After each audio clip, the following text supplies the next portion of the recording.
तब उन्होंने सर्प सत्र का आयोजन किया, सर्प यज्ञ का आयोजन किया।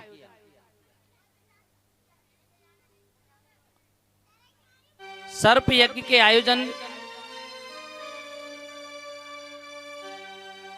इंद्र के सिंहासन तक को भी हिला देने वाला यह यज्ञ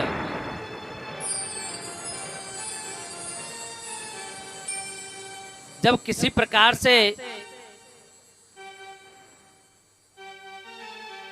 मोक्ष न मिलते हुए दिखा कि मेरे पितरों को मोक्ष नहीं मिलेगा,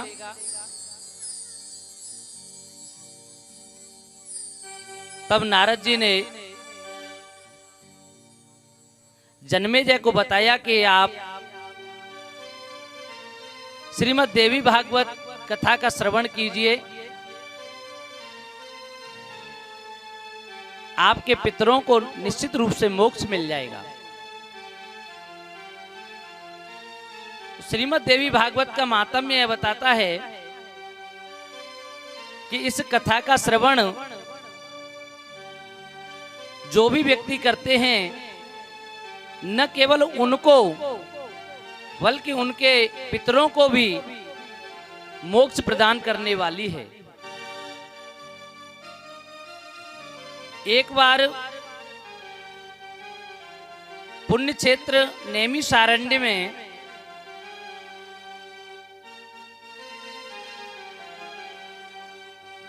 चौरासी 000 ऋषियों के साथ में श्री सनक सनंदन सनत कुमार सनकादिक ऋषि विराजमान थे। उसी समय पर वहां पर सूत जी महाराज का आगमन हुआ। सभी ऋषियों ने खड़े होकर उनका अभिवादन किया। सभी ने उनको नमस्कार प्रणाम किया, अभिवादन किया गया।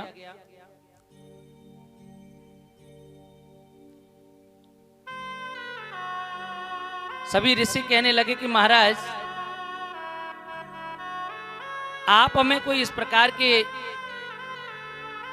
कथाओं का श्रवण कराएं जिनसे हमारा उद्धार हो सके।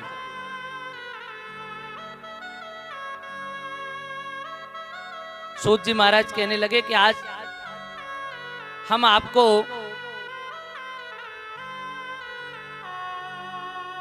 श्रीमद् देवी भागवत कथा का श्रवण कराएंगे, जिनके स्मरण मात्र से, श्रवण करने से ना केवल इस योनि में बल्कि पितरों को भी मोक्ष मिल जाता है।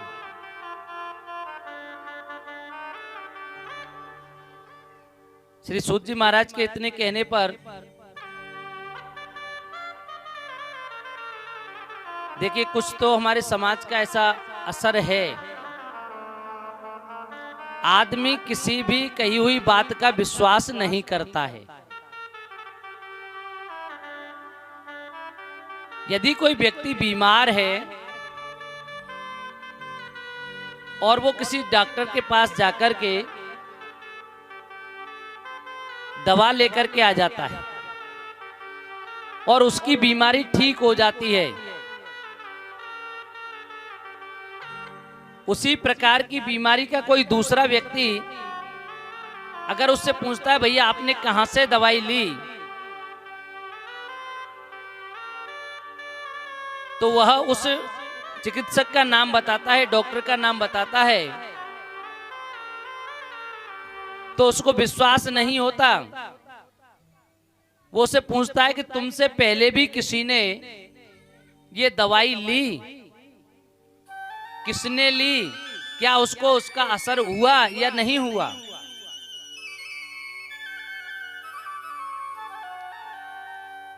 ठीक इसी प्रकार से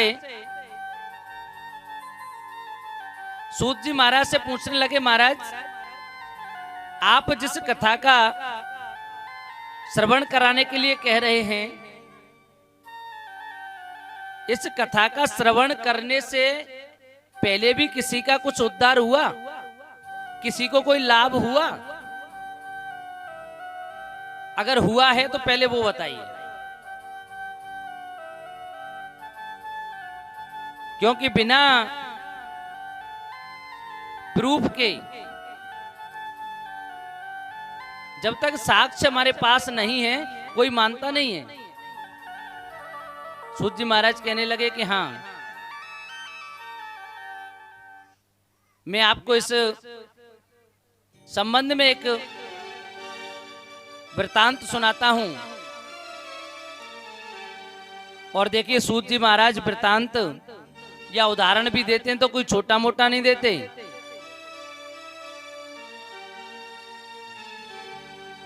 बोलो जय देवी की।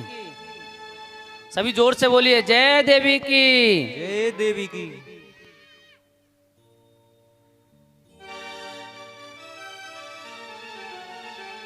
सूत जी महाराज कहने लगे कि जिस समय द्वारिका में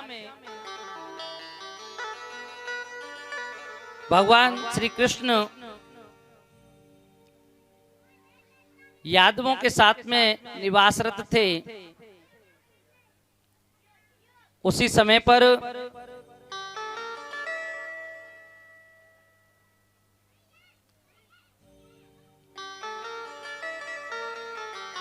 द्वारिका नगरी में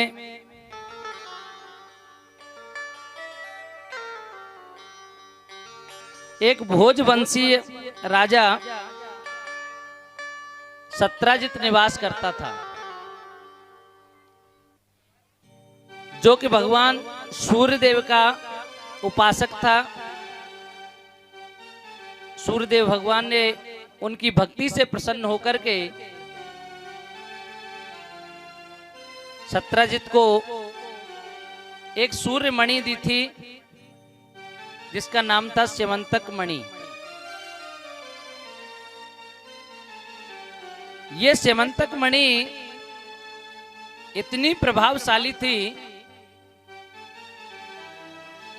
कि इसको जब गले में धारण करके सत्राजित जब भी बाहर निकलते तो ऐसा लगता जैसे सूर्यदेव स्वयं चले आ रहे हों।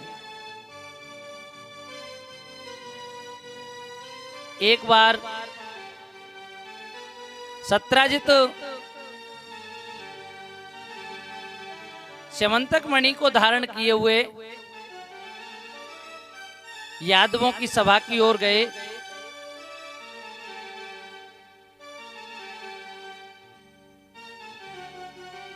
सुधर्मा सभा में विराजित समस्त यादव भगवान श्री कृष्ण से हाथ जोड़ करके कहने लगे, प्रभु, ऐसा लग रहा है कि आपके तेज से, आपके प्रभाव से सूर्य नारायण भगवान स्वयं प्रभावित हो गए हैं और शायद आपसे मुलाकात करने के लिए द्वारिका में पधारे हैं।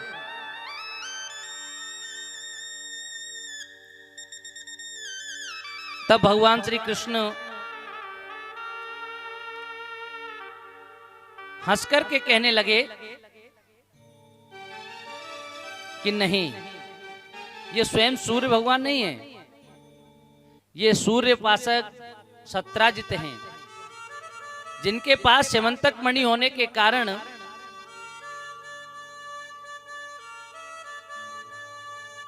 ये उसका प्रभाव है।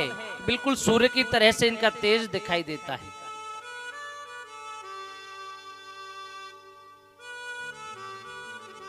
एक बार यादवों ने सोचा कि इस प्रकार की मणि तो कृष्ण के पास होना चाहिए, क्योंकि ये पूरी द्वारिका को चलाने वाले हैं, द्वारिकाधीश हैं।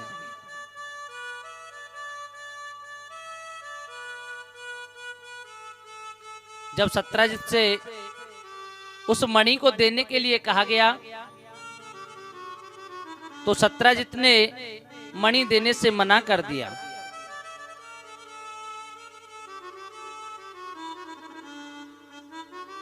एक दिन सत्राजित के भाई उस मणि को धारण करके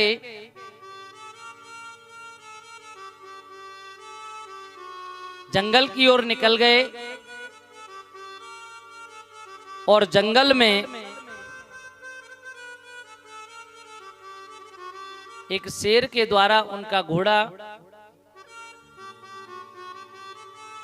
और प्रसेनजित दोनों का शिकार कर लिया गया, अर्थात उनको मार दिया गया। कुछ ही समय बाद ये अफवाह फैल गई द्वारिका के अंदर, ये बात फैल गई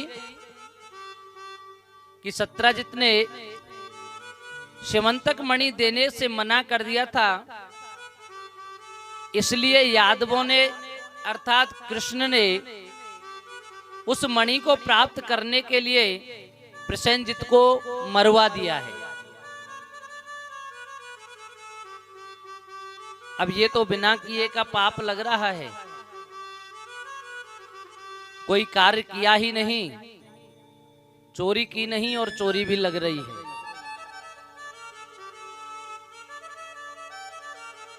सूत जी महाराज कहने लगे कि जब भगवान श्री कृष्ण ने ऐसा देखा कि मेरे ऊपर झूठा इल्जाम लगाया जा रहा है, तो उन्होंने कह दिया कि मैं स्यमंतक मणि को खोज करके लेके आता हूं। स्यमंतक मणि की खोज में भगवान श्री कृष्ण जंगल में पहुंचे तो वहां पर एक सिंह के द्वारा घोड़े को मार दिया गया और प्रसेनजित को मार दिया गया।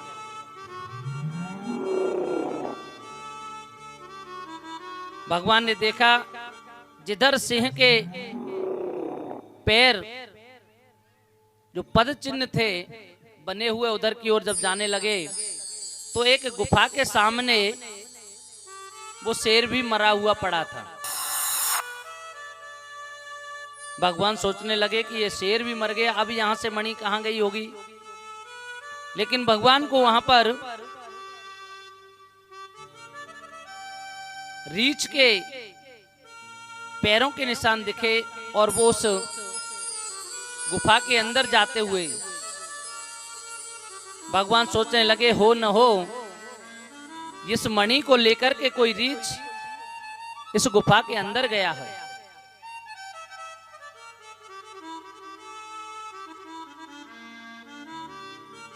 जब भगवान उस गुफा के अंदर जाने लगे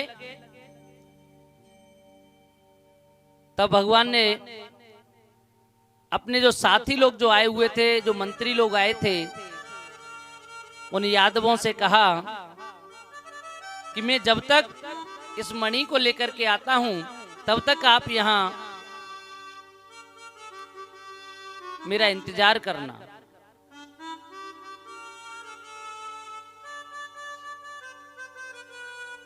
समस्त यादव वहीं पर इंतजार करने लगे। भगवान श्री कृष्ण गुफा के अंदर गए तो उन्होंने क्या देखा कि एक बालिका उस मणि से खेल रही है। जैसे ही भगवान ने उस मणि को लेना चाहा तो उस बालिका की धाय मां जो उसके पालनहार है, उस मां ने जब शोर मचाया तो अंदर से जामवंत जी एकदम से भगवान पर टूट पड़े। देवी भागवत में आता है कि 27 दिन तक भगवान का युद्ध चला।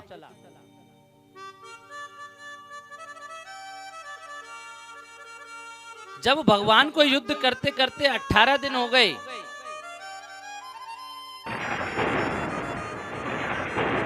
वासुदेव सोचने लगे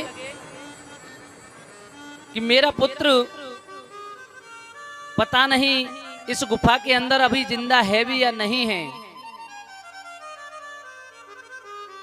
देवयोग से नारद जी का उधर आगमन हुआ।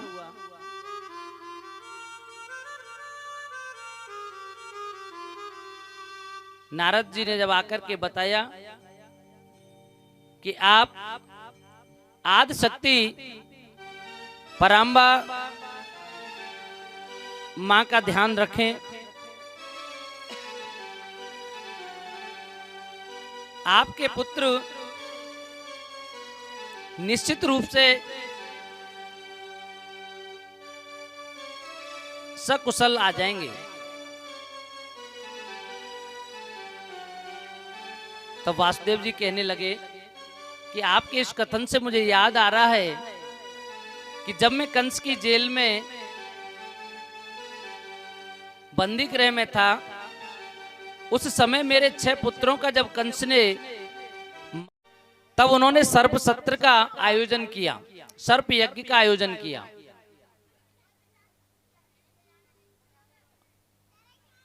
सर्प यज्ञ के आयोजन इंद्र के सिंहासन तक को भी हिला देने वाला यह यज्ञ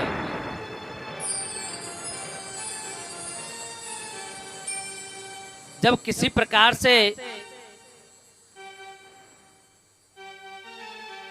मोक्ष न मिलते हुए दिखा कि मेरे पितरों को मोक्ष नहीं मिलेगा,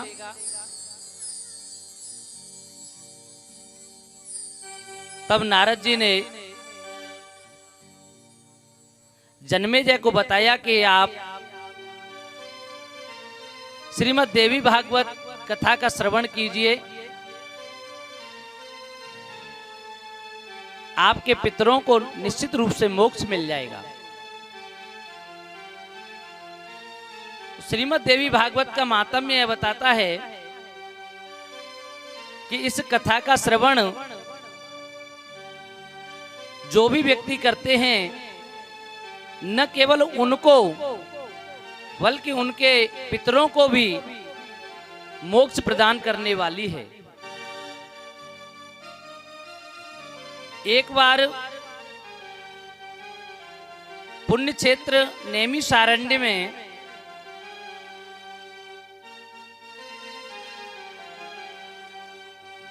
चौरासी 000 ऋषियों के साथ में श्री सनक सनंदन सनत कुमार सनकादिक ऋषि विराजमान थे। उसी समय पर वहां पर सूत जी महाराज का आगमन हुआ। सभी ऋषियों ने खड़े होकर उनका अभिवादन किया। सभी ने उनको नमस्कार प्रणाम किया, अभिवादन किया गया।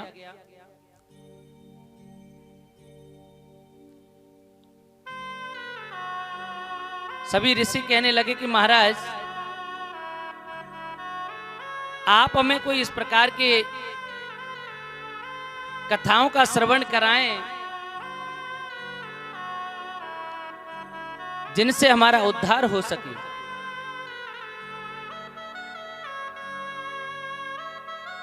सूत जी महाराज कहने लगे कि आज हम आपको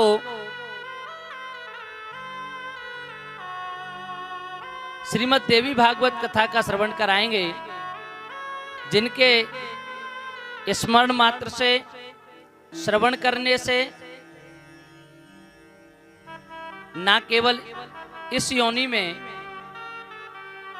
बल्कि पितरों को भी मोक्ष मिल जाता है।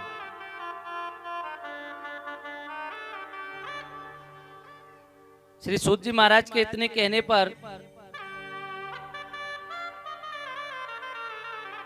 देखिए, कुछ तो हमारे समाज का ऐसा असर है, आदमी किसी भी कही हुई बात का विश्वास नहीं करता है। यदि कोई व्यक्ति बीमार है और वो किसी डॉक्टर के पास जाकर के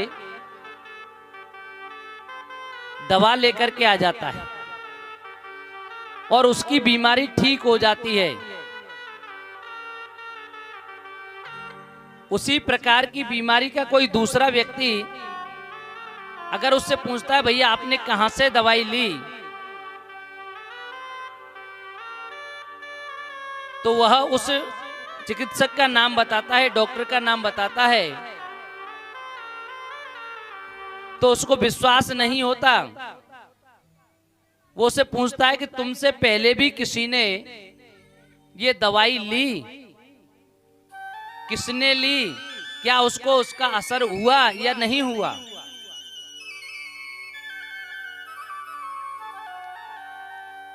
ठीक इसी प्रकार से सूत जी महाराज से पूछने लगे, महाराज आप जिस कथा का श्रवण कराने के लिए कह रहे हैं, इस कथा का श्रवण करने से पहले भी किसी का कुछ उद्धार हुआ, किसी को कोई लाभ हुआ? अगर हुआ है तो पहले वो बताइए, क्योंकि बिना प्रूफ के, जब तक साक्ष्य हमारे पास नहीं है, कोई मानता नहीं है। सूत जी महाराज कहने लगे कि हाँ, मैं आपको इस संबंध में एक वृतांत सुनाता हूं। और देखिए सूत जी महाराज वृतांत या उदाहरण भी देते हैं तो कोई छोटा मोटा नहीं देते।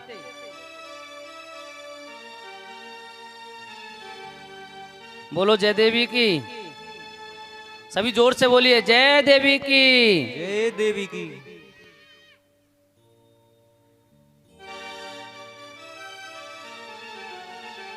सूत जी महाराज कहने लगे कि जिस समय द्वारिका में भगवान श्री कृष्ण यादवों के साथ में निवासरत थे, उसी समय पर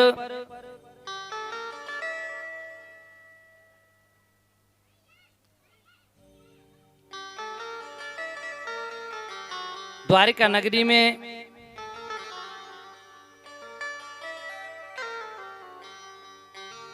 एक भोजवंशीय राजा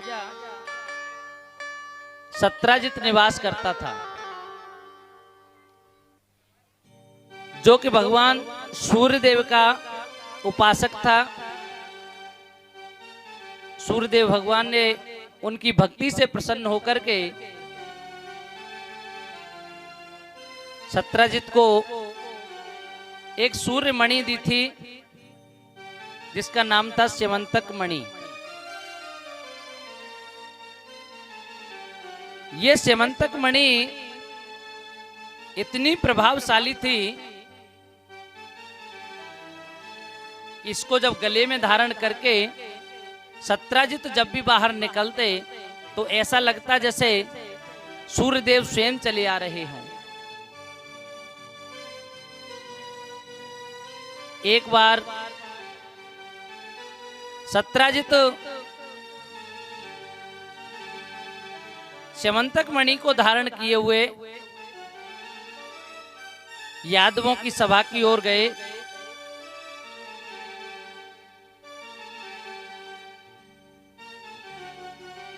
सुधर्मा सभा में विराजित समस्त यादव भगवान श्री कृष्ण से हाथ जोड़ करके कहने लगे, प्रभु ऐसा लग रहा है कि आपके तेज से, आपके प्रभाव से सूर्य नारायण भगवान स्वयं प्रभावित हो गए हैं और शायद आपसे मुलाकात करने के लिए द्वारिका में पधारे हैं।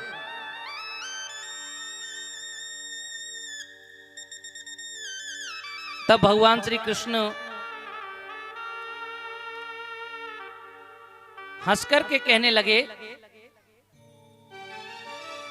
कि नहीं, ये स्वयं सूर्य भगवान नहीं है, ये सूर्य उपासक सत्राजित हैं, जिनके पास स्यमंतक मणि होने के कारण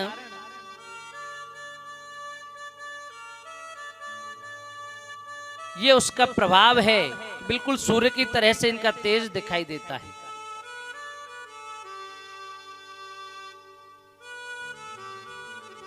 एक बार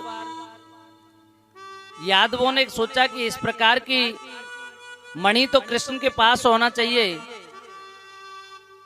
क्योंकि ये पूरी द्वारिका को चलाने वाले हैं, द्वारिकाधीश हैं।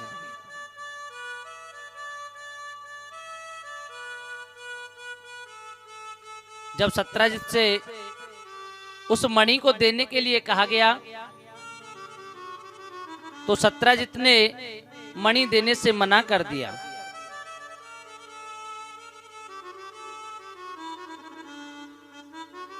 एक दिन सत्यजित के भाई उस मणि को धारण करके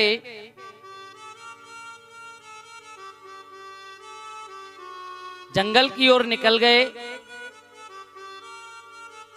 और जंगल में एक शेर के द्वारा उनका घोड़ा और प्रसेनजित दोनों का शिकार कर लिया गया, अर्थात उनको मार दिया गया। कुछ ही समय बाद ये अफवाह फैल गई द्वारिका के अंदर, ये बात फैल गई कि सत्यजित ने स्यमंतक मणि देने से मना कर दिया था,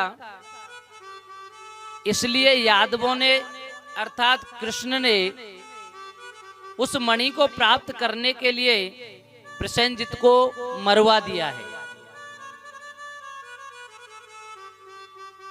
अब ये तो बिना किए का पाप लग रहा है, कोई कार्य किया ही नहीं, चोरी की नहीं और चोरी भी लग रही है।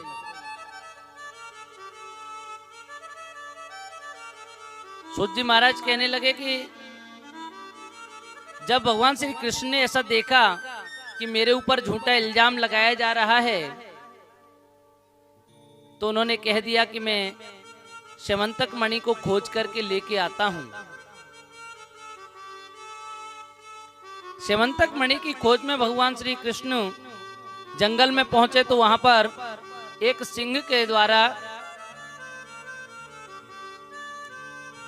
घोड़े को मार दिया गया और प्रसेनजित को मार दिया गया।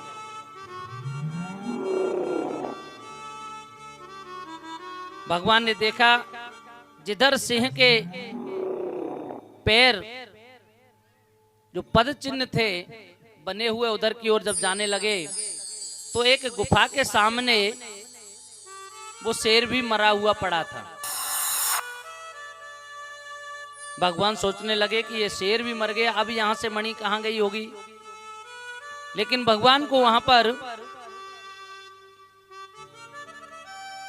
रीछ के पैरों के निशान दिखे और वो उस गुफा के अंदर जाते हुए भगवान सोचने लगे हो न हो इस मणि को लेकर के कोई रीछ इस गुफा के अंदर गया है।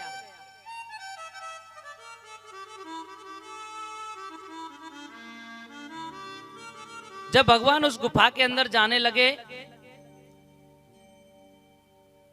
तब भगवान ने अपने जो साथी लोग जो आए हुए थे, जो मंत्री लोग आए थे, उन यादवों से कहा कि मैं जब तक इस मणि को लेकर के आता हूं तब तक आप यहां मेरा इंतजार करना।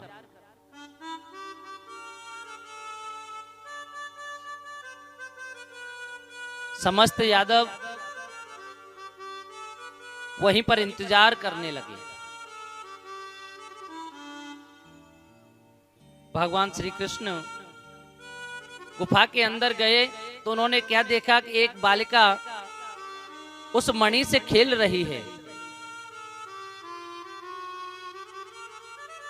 जैसे ही भगवान ने उस मणि को लेना चाहा तो उस बालिका की धाय मां जो उसके पालनहार है, उस मां ने जब शोर मचाया तो अंदर से जामवंत जी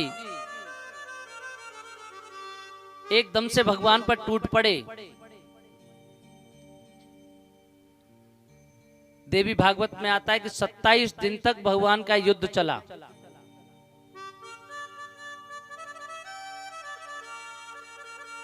जब भगवान को युद्ध करते करते 18 दिन हो गए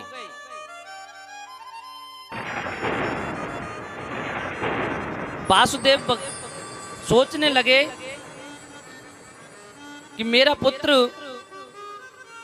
पता नहीं इस गुफा के अंदर अभी जिंदा है भी या नहीं है। देवयोग से नारद जी का उधर आगमन हुआ।